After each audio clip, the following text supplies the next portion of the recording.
दोबारा शादी क्यों नहीं की? सुजाता ने आज 10 साल बाद दोबारा बसेरा में कदम रखा था।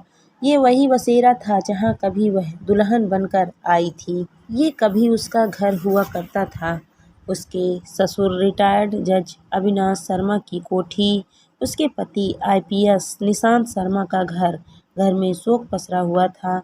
मृत शरीर को ले जाने की तैयारी थी। मरने वाली और कोई नहीं, उसके पति की दूसरी पत्नी ज्योति थी। वो जाकर अपनी सास के पास खड़ी हो गई। माँ आंखों में आंसू भरे उसे देखने लगी। उनकी गोद में ज्योति का बेटा आदित्य दुबका हुआ था। उम्र 8 साल की थी। ऐसा लग रहा था कि आसपास के माहौल से बहुत डरा हुआ था। निशांत की नज़र जैसे ही उस पर पड़ी, वह अवाक रह गया।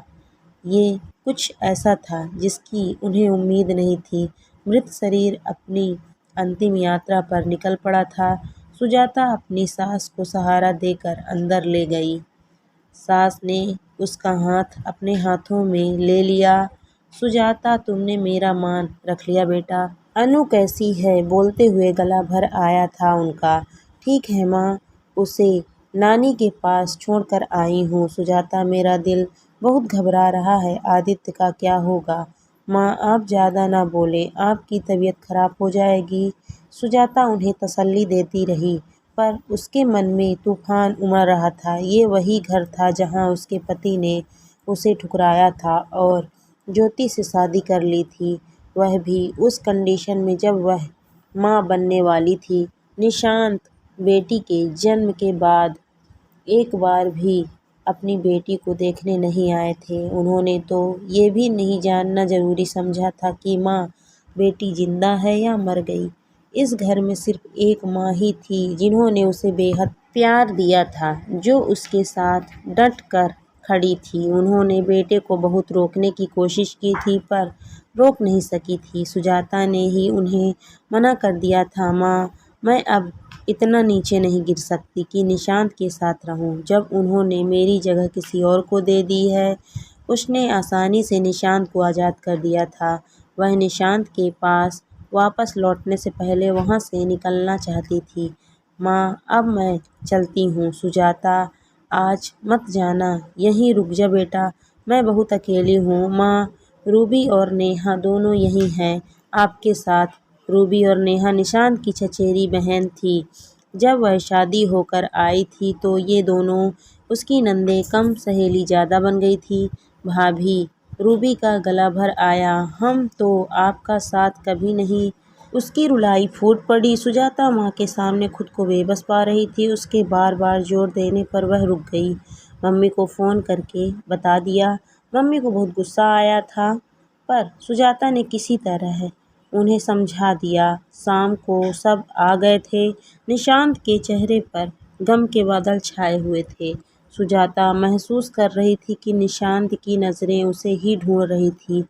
वह नहीं चाहती थी कि निशांत से सामना हो, इसीलिए वह चुपचाप एक तरफ हो गई। उसने घर वैसे ही संभाल लिया जैसा पहले करती थी। सारे इंतजाम कर रही थी। रात को सास के साथ उनके कमरे में थी। सुबह होते ही वह तैयार हो गई। फिर उसका सामना निशांत से हो गया। निशांत को देखकर उसका मन गुस्से और नफरत से भर उठा था, पर ये मौका इन सब के लिए नहीं था। उसने भले अपनी सौत को 1000 बद्दुआ दी थी। उसका और ज्योति का शक्ल सूरत का कोई मुकाबला नहीं था। ज्योति आईपीएस थी, एक साथ काम करते। कब उनकी नज़दीकियाँ बढ़ गई उसे पता ही नहीं चला।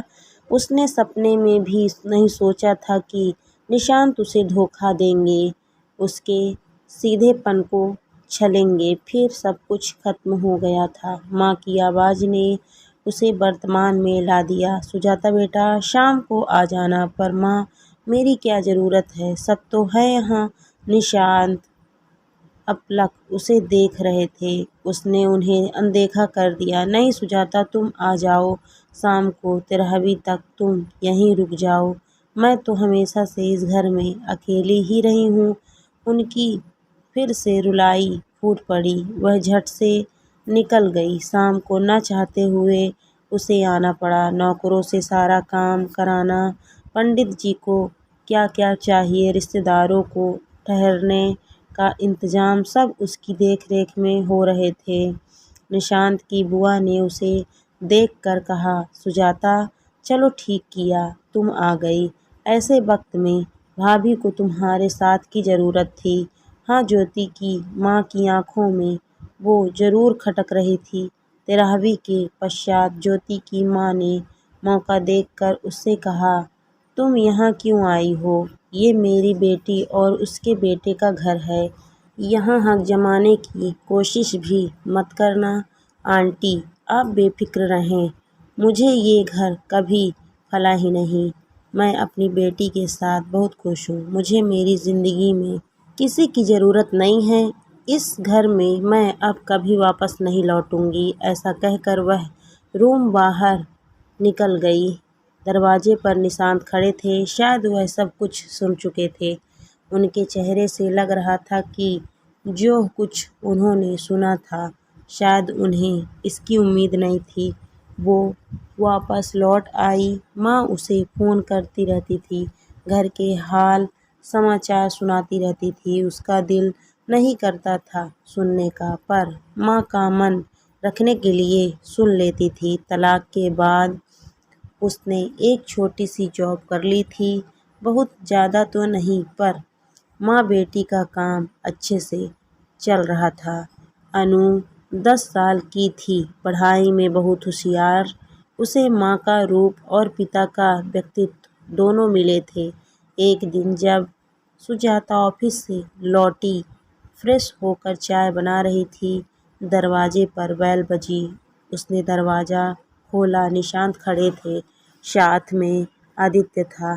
क्या मैं अंदर आ सकता हूँ? वह दरवाजे से हट गई। इतने में उछलते कूदते अनु अंदर से आ गई। उसे देखकर निशांत को झटका लगा। ऐसा लग रहा था कि किसी ने सुजाता की और उनकी मिट्टी लेकर ये मूरत बनाई हो। उसने आते ही हाथ जोड़ दिए। दमकता चेहरा, बड़ी बड़ी आंखें और होंठ बिल्कुल माँ जैसे, काले बाल, नाक तो बिल्कुल उनके जैसी तीखी थी। वे आश्चर्य से उसे देखते रहे। उन्होंने जैसे ही अपना हाथ उसकी तरफ बढ़ाया, सुजाता ने बीच में आकर आदित्य का हाथ उसके हाथ में पकड़ा दिया।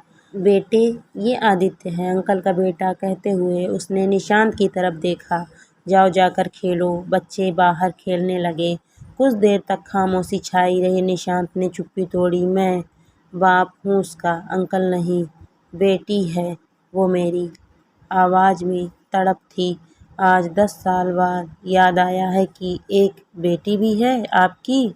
जब मुझे उस घर से निकाला गया था, 4 महीने की प्रेग्नेंट थी मैं। क्या कभी पलट कर देखने की कोशिश की कि हम किस हाल में जी रहे हैं? अब हम दोनों की ज़िंदगी पर आपका कोई हक नहीं है, ना हमारी ज़िंदगी में आपकी कोई ज़रूरत है।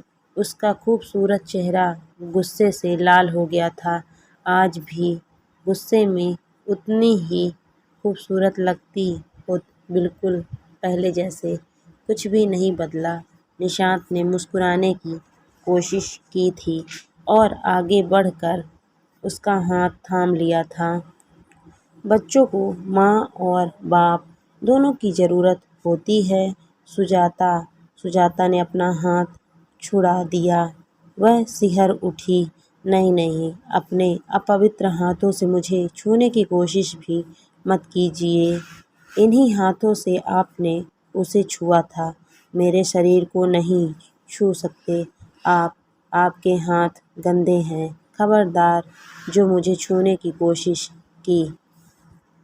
उसने अपनी साड़ी अपने इर्द गिर्द लपेट ली। वह गुस्से से कांप रही थी। घिन आती है मुझे आपसे। वह सोफे पर बैठ गई। निशांत घबरा कर पीछे हट गए। उन्होंने हाथ जोड़ लिए, गिड़गिड़ाकर बोले, प्लीज़ सुजाता, मुझे एक मौका दे दो। अब कोई गलती नहीं करूँगा।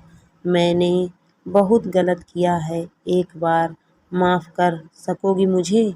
IPS Nishant Sharma, handsome, rice खानदान से, उसके लिए लड़कियों की कमी नहीं है। सिर के बाल दौड़े चले आएंगे लोग, पर आप गलत जगह दांव खेल रहे हैं सर। यहाँ आप कभी नहीं जीत पाएंगे। आपकी बीवी मर गई, तब आपको मेरी और अपनी बेटी की याद आई। निशांत का गला अवरुद्ध हो गया।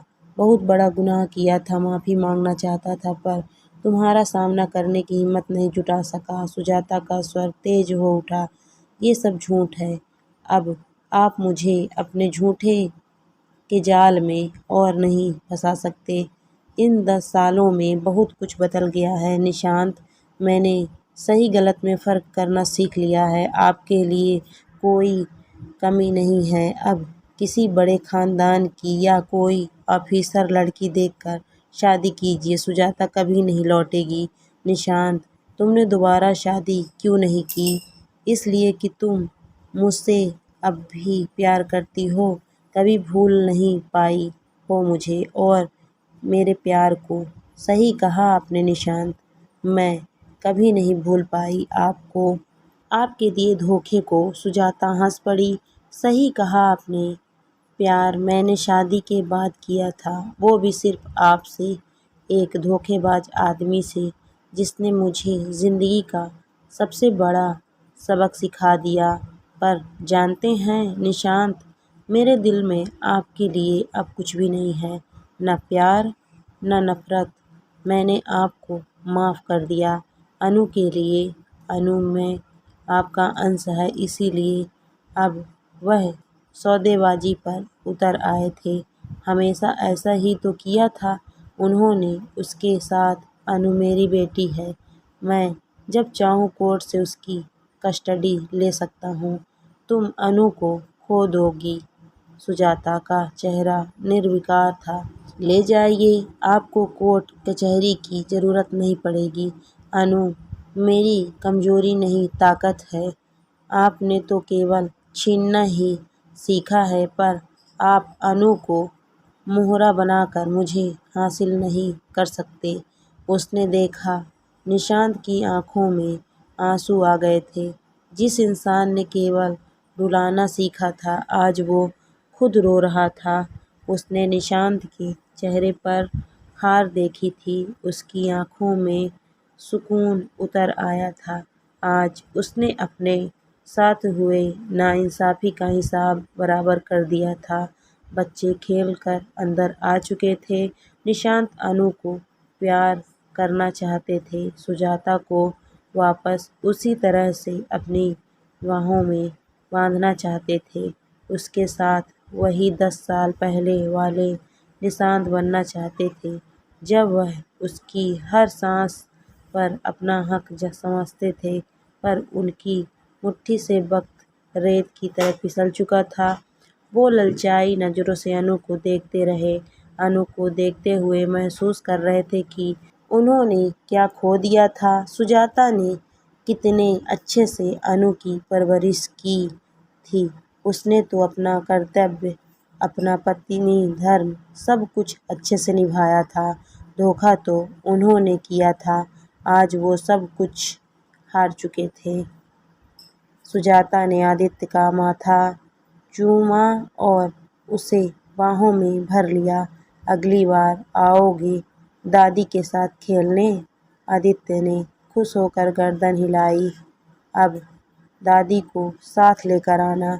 ये संकेत था निशांत के लिए कि अब आपकी यहाँ कोई ज़रूरत नहीं है। निशांत थके कदमों से वापस लौट पड़े। सुजाता ने सही किया या गलत, इसका निर्णय मैं अपने दोस्तों पर छोड़ती हूँ।